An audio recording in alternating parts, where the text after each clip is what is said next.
Africa is trembling, not from fear, but from the seismic force of truth crashing through the hollow narratives of Western domination. Julius Malema, the firebrand leader of South Africa's Economic Freedom Fighters, EFF, has once again ignited the continent with a speech so raw, so unapologetic, that it has sent shockwaves from the Cape to Cairo. His words, delivered with the ferocity of a lion roaring against its captors, resonate with a growing chorus of African voices rejecting the suffocating grip of imperialism.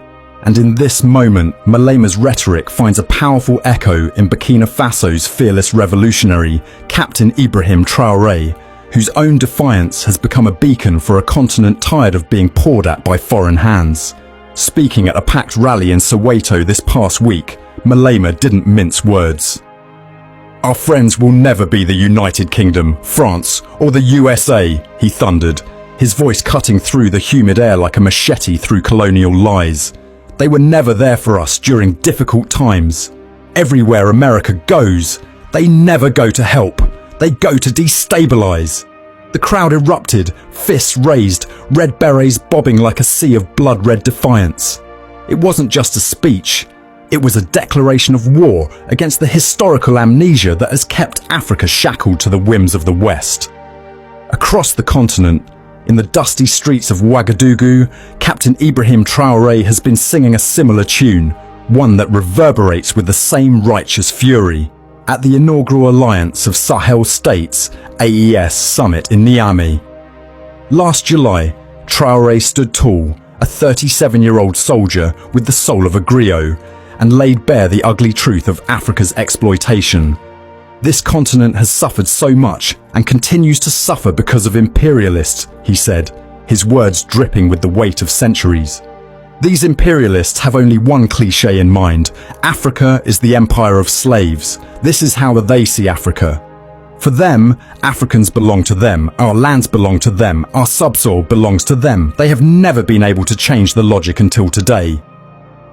Let's not be naive, comrades. The parallels here are no coincidence. Malema and Traoré are not just two leaders speaking in isolation. They are the vanguard of a Pan-African awakening that refuses to bow any longer. From Johannesburg to Niamey, the message is clear. Africa is done being the West's playground, its resource depot, its dumping ground for broken promises and predatory policies. These two men, separated by borders but united by vision, are shaking the foundations of a global order that has thrived on our disunity and despair. Malema's latest salvo comes at a time when South Africa itself is wrestling with its own identity, caught between the lingering shadows of apartheid and the neo-colonial tentacles of Western economic control.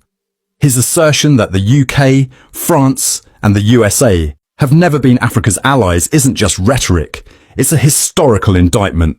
Where were they when our ancestors were dragged in chains across the Atlantic? Where were they when colonial armies carved up our lands like a butcher's slab? Where are they now as our children die in mines to extract cobalt for their smartphones, while their governments prop up puppet regimes to keep us in line? Malema's answer is unequivocal. They were never here for us. They were here for themselves. And Traoré, this young captain, who